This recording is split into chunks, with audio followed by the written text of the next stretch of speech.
3 hours and 48 minutes is the time of my life that I will never get back that I wasted watching this. 3 hours and 48 minutes is how long it took to erase all the goodwill that season 1 built up.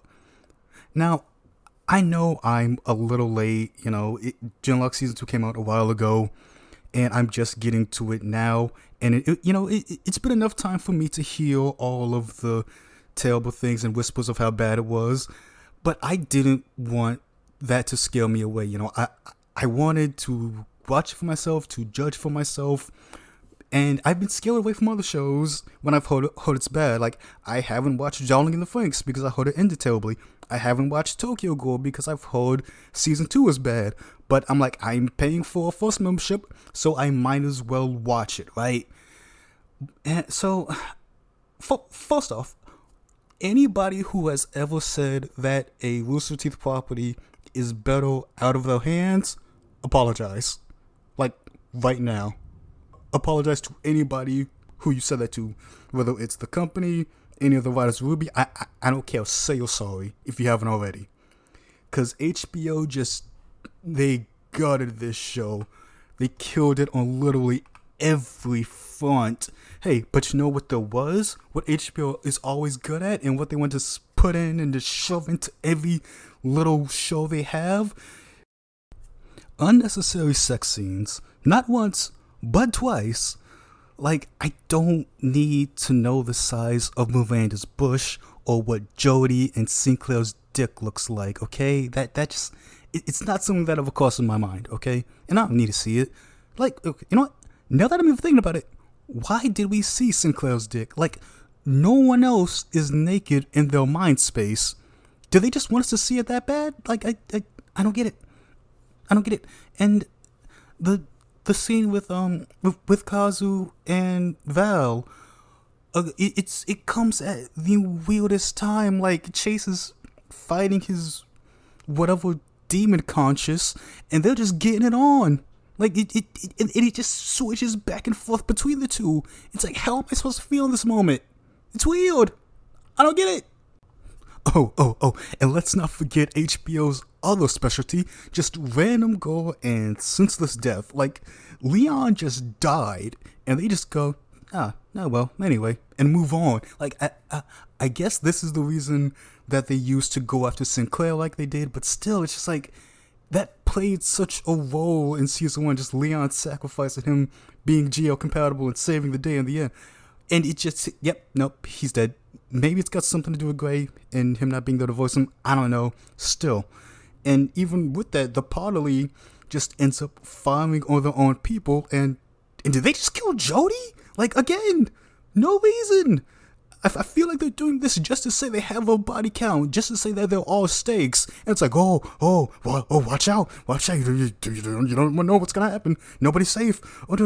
And stuff like that just keeps happening over and over until they just kill Kazu at the drop of a hat. Like, he just got one straight through the chest, where the Harlons would be most armored since it houses their brain. Like, in season 1, Nemesis had to specifically rip open that compartment to even get to Kimmy's brain. And it's like, nope, boop, straight through, Kazu's dead.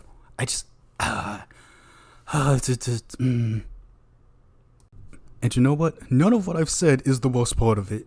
I mean, the writing is just horrible. It feels like there's an entire season of content and context just missing, because you come back in and everybody's just coasting for no reason, trying to sound serious and just on edge, and everybody just constantly an asshole and just screaming at each other at the slightest thing. And I mean, it's so weird, because going off of season 1, things were on an upswing. It's like, hey, we're fighting back, we're winning now. And then it's like, oh no, we're getting pushed out of America almost. And I get that war brings out the worst in people, but they try doing this whole like, oh, both sides are bad story, and like they did that by the polity just literally bombing Union civilians for not even a good reason, and then they wanted to be all shocked Pikachu face when New York got attacked. Like, I don't get it. There has to be some nuance if you want to do a story like that. And Oh. You remember when the Union seemed to be like this high tech society that wanted to kind of like crack down on individualism and intellectualism? Well, now they're just some religious zealots who believe in mass suicide, and their leader is this just most cliche mustache twirling villain who has a pet koala. I guess just so you know that he's Australian. I don't know. Oh, and and speaking of that mass suicide, Cammy does it. She commits suicide. I don't know why. So if you're ever depressed, don't ask anybody at HBO for help, because they're gonna tell you to just kill yourself apparently.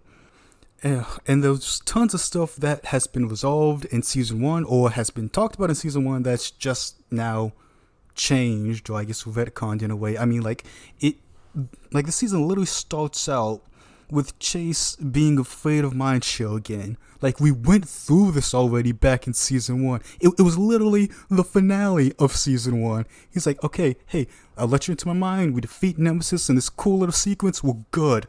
But nope, we are literally back to square one with him being afraid of Mindshare. And literally everything with Yaz and her character has been changed. I mean, do you remember when they said she outed her parents as intellectuals? Didn't happen. That they just drank the Kool-Aid and now they were part of it, and they've killed themselves too. Plus, they have this weird scene where Yaz just gets shot off a waterfall after she's being chased, and there was no follow-up to it. Like maybe I'm just dumb and I don't get it, but she literally got shot like 5 times, fell off a waterfall. Nothing happens after.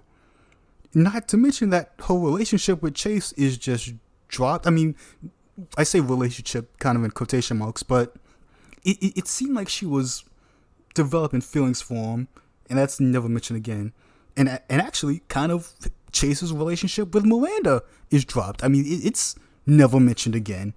It's like nothing is said about that. And they've also just changed how Nemesis came to be. Like, in season one, they said like, oh, he's been tortured and brainwashed, and it's him going over uptime and constantly staying in that form is what led to Nemesis being what he is. But that's not what happened. Like, they literally just slid the aggression ball on Nemesis settings up, and now he's what he is. Which, again, I thought that maybe they just didn't show the torture or the brainwashing. But no, because Chase is able to then free Nemesis in the finales. Like, he's able to connect with them and tone them, I guess, good in a way. And it's just like, if you're brainwashed and tortured, that wouldn't have happened. So I didn't just miss that. That is literally what just happened. I don't get it. Oh, and mentioning that too, guess what? Chase is just able to get back into his body in the finale so he can ascend, meaning kill himself. But how? The whole thing with uptime is that you can't go back to your body. Again, maybe I'm just dumb. Maybe I missed something, but that's what I swear happens. If I am dumb, please tell me. I would rather be dumb and wrong than for this to be what happens, okay? Oh my god. Just, this gross amalgamation of faces that they have for the Harlan Army or whatever, that is the perfect representation for season 2, because I don't want to do this anymore. It was horrible. I'm gonna end it. It's making me mad. Okay, subscribe if you want. Bye. I don't care anymore.